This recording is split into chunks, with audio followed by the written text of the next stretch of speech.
오혜연 카이스트 전선학부 교수. 기계학습을 통해 사람들의 사회적 행동을 이해하려는 연구자, 인공지능 교육의 필요성을 널리 알리려는 교육자입니다.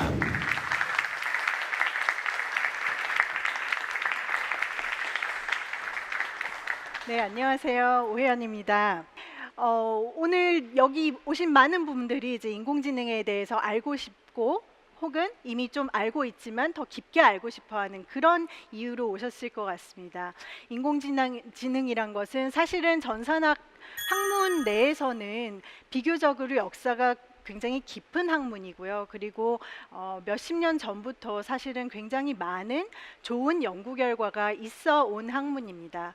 그렇지만 우리가 이제 최근에 이 인공지능에 대해서 더 많은 사람들의 관심을 갖게 된 이유는 아마도 여러분들 다 아시는 알파고라든지 여기 이제 카이스트에서 만든 휴보라든지 뭐 자율주행 자동차 구글 같은 데서 내놓은 그런 우리에게 점점 더 가까이 다가오는 그런 인공지능의 결과물들을 보셔서 그럴 것 같습니다.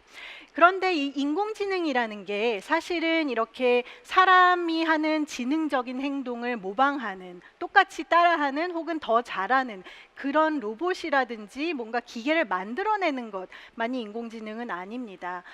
인공지능을 연구하는 사람들의 사실은 궁극적인 목표 중 하나는 인공지능, 그러니까 컴퓨테이션을 통해서 사람의 지능적인 행동을 이해를 하는 것입니다. 사람들이 어떠한 결정을 내리고 어떠한 감정을 표현하고 서로 소통을 하고 그런 모든 것을 우리는 지능적인 행동이라고 하는데요. 그런 지능적인 행동을 뭐 로봇이 따라한다는 건 좋지만 그 전에 사실은 사람이 어떻게 하는지를 잘 이해해 보자라는 게 인공지능의 궁극적인 목표 중 하나입니다.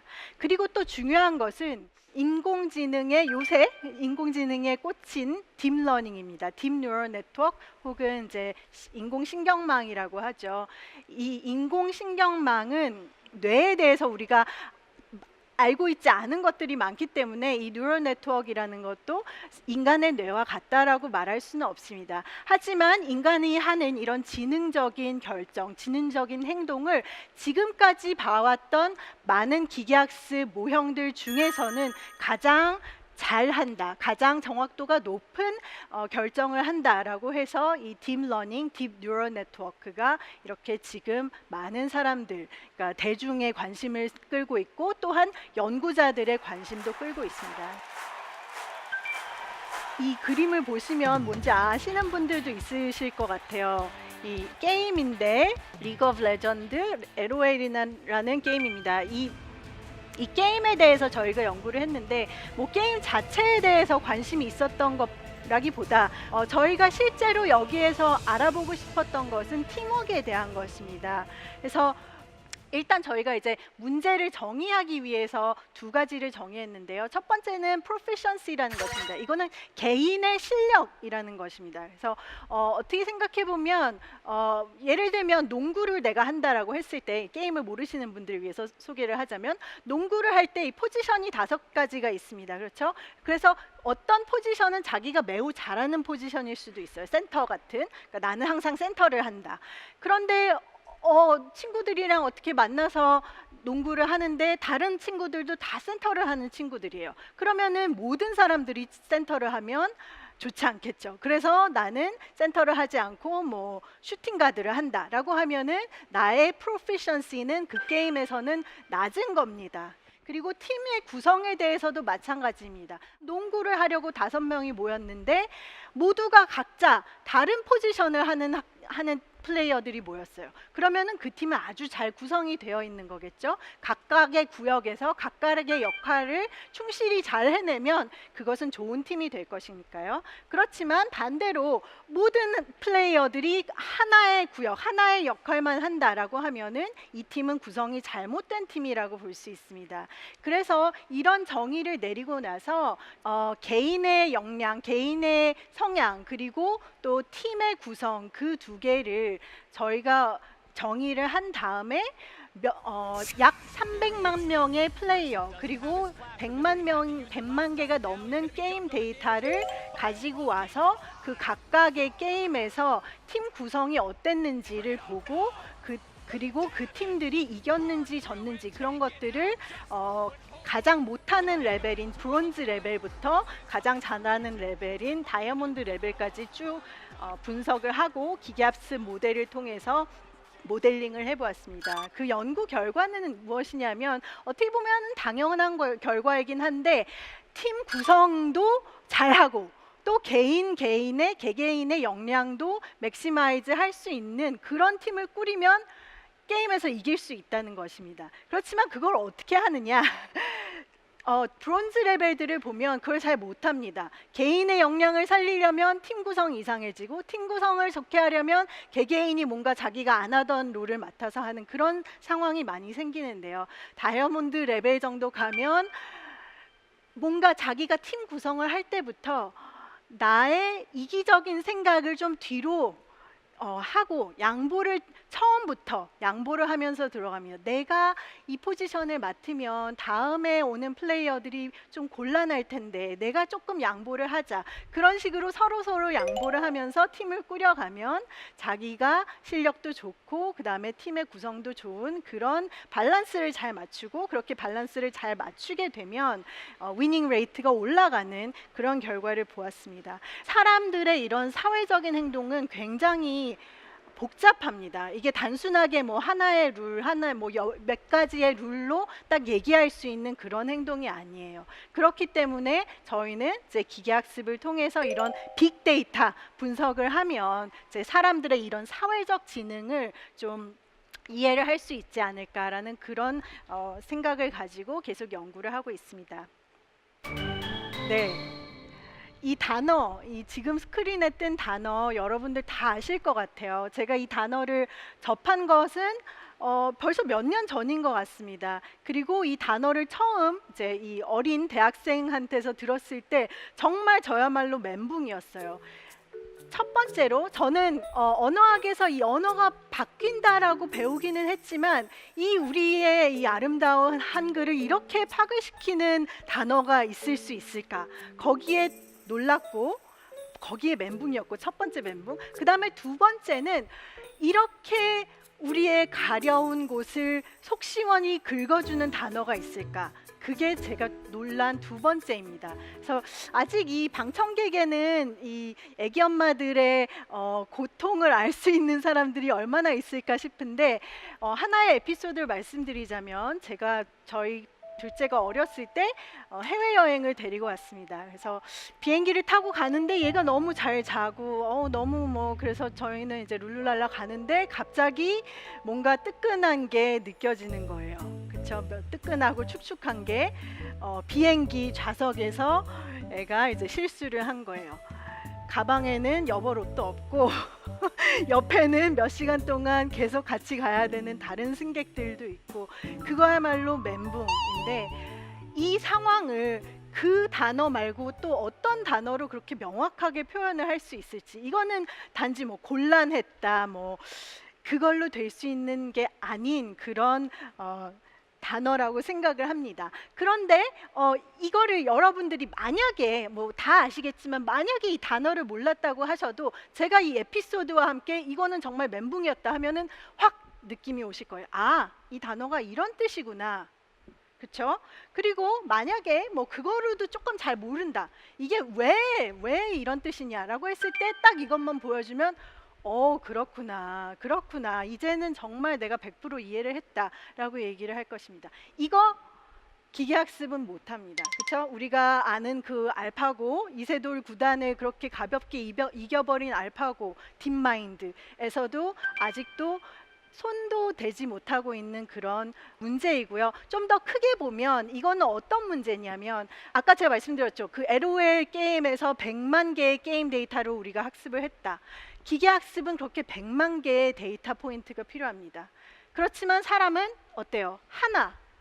한 개의 데이터 포인트로 이 어려운 멘붕이라는 단어를 학습을 해버립니다. 그리고 어쩔 때는 에피소드를 얘기해주지, 이그샘플을, 데이터를 얘기해주지 않아도 그게 어떤 뜻이다 설명만 해주면 학습을 합니다. 이게 기계학습의 전문 용어로는 원샷 러닝, 제로샷 러닝이라고 합니다. 그리고 물론 이 원샷 러닝에 대해서 요새 연구자들이 많은 연구를 시작을 하고 있습니다.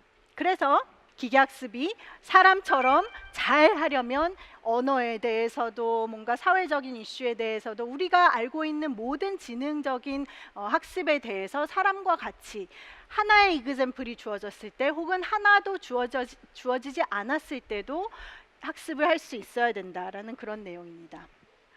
여러분께 질문을 드릴게요. 이 두 사진에 있는 두 어린이들의 관계가 무엇일까요? 반반 정도 되는 것 같아요. 머신러닝은 아마 그거보다, 기계학습은 그거보다 훨씬 못할 것 같은데요. 같은 사람입니다. 같은 사람. 그리고 어느 정도의 시간이 흘렀을까요? 네, 아마도 아직 아기를 키워보지 않으신 분들이지만 그래도 어느 정도 5년의 시간이 흐른 그런 사진입니다. 그래서 최근에 찍은 저희 둘째 사진이고요. 더 귀여웠을 때. 그렇지만 우리는 같은 사람이란 걸 알아요. 왜? 유사하기 때문에. 뭔가 비슷해요. 근데 이 유사하다는 것을 기계학습 알고리즘에게 어떻게 가르쳐 줄 것인가? 지금 기계학습에게 유사도라는 것은 굉장히 간단한 것들이에요. 뭐 눈썹과 눈썹의 사이의 간격, 눈썹과 눈의 비율. 그런데 비율 같은 거 보면 물론 비슷한 부분도 있지만 이제 사람이란 비율이 바뀌는 게 이 성장의 과정이에요. 그렇죠? 그렇지만 우리는 이게 같은 사람이다라는 걸 안다는 것. 매우 놀라운 지능입니다. 기계학습한테 더 어려운 질문이에요. 이 두 사람의 관계는 무엇일까? 아빠와 아들. 맞아요. 이런 거 못해요. 왜냐하면 이 관계라는 것에 대해서 굉장히 바보 같습니다. 네, 그래서 이런 관계에 대해서 연구를 안 하고 있냐? 그것은 아닙니다. 이거 굉장히 최근 연구인데요. 이 논문은 저자를 보시면 페이스북하고 스탠포드에서 한 연구입니다. 그래서 이 논문에서 어떤 연구를 하기 시작했냐? 너무너무 간단한 이 관계에 대한 데이터셋을 만드는 그런 연구를 했습니다. 저기 이제 사진에 보이시는 물체들이 있어요. 그렇죠. 뭐 원도 있고, 뭐 기둥도 있고, 저 구라 그러나요? 구도 있고, 기둥도 있고, 뭐 다양한 게 있고, 또 어떤 거는 이제 메탈로 만들어져 있고, 어떤 거는 뭔가 고무나 플라스틱으로 만들어져 있고, 색깔도 다양하고, 크기도 다양하고, 이런 데이터셋에서 어떤 게 어떤 거보다 크냐, 어떤 게 뒤에 있냐, 앞에 있냐, 뭐랑 뭐가 색깔이 같냐, 그런 종류의 질문을 하는 데이터셋을 만들었고요. 이거 뭔지 아시나요? 초코우유예요. 초코우유. 초코우유 뭐 좋아요. 그래서 이것도 만약에 뭐 기계학습이 원샷 러닝을 할 수 있다. 그러면은 이거 하나 보고 아, 이거 초코우유구나 인식을 했다고 가정을 해봐요. 이것도 똑같은 건가요? 우리는 똑같은 거라고 알고 있어요. 왜냐하면 초코우유, 이 초코우유를 처음 보신 분들도 다른 뭐 주스라든지 뭔가 다른 음료의 그 앞면과 윗면을 본 적이 많기 때문에 거기에 있던 지식을 이 초코우유 처음 본 거에도 그대로 적용을 하는 거예요. 또 두 번째 우리 전문 용어 나옵니다. 트랜스퍼 러닝이라고 합니다. 그래서 원샷, 제로샷 러닝처럼 트랜스퍼 러닝이라는 것도 기계학습에서 지금 굉장히 활발하게 되어가고 있는 연구인데 아직도 문제가 많은 부분이에요. 사람은 이 세상을 학습을 할 이유가 있어요. 살아남아야 되고 뭐 그건 너무 원초적인 본능이지만 즐겨야 되고 우리가 즐겁게 살아야 되고 다른 사람들과 소통을 해야 되고 사회적인 행동을 해야 되는 거예요. 그런 인간의 본능, 왜라고 질문하는 거. 내가 이걸 왜 해야 될까? 이걸 하면 어떻게 될 것인가? 내가 이걸 안 하면 어떻게 될 것인가? 다른 사람들이 이걸 어떻게 하나? 그런 것들을 질문하는 것 자체가 인간의 지능의 근본이고 기계학습에는 아직까지는 그게 없습니다. 그래서 언젠가는 생길 수도 있겠죠. 언젠가는 우리가 기계학습에게도 왜 무엇을 어떻게 학습을 해야 되는지를 일일이 알려주지 않아도 자율적으로 하는 그런 시대가 올 수도 있어요. 언제가 될지는 우리는 모릅니다. 그렇지만 우리는 그때까지 해야 할 연구는 아직 굉장히 많이 남아 있다는 것입니다. 네, 감사합니다.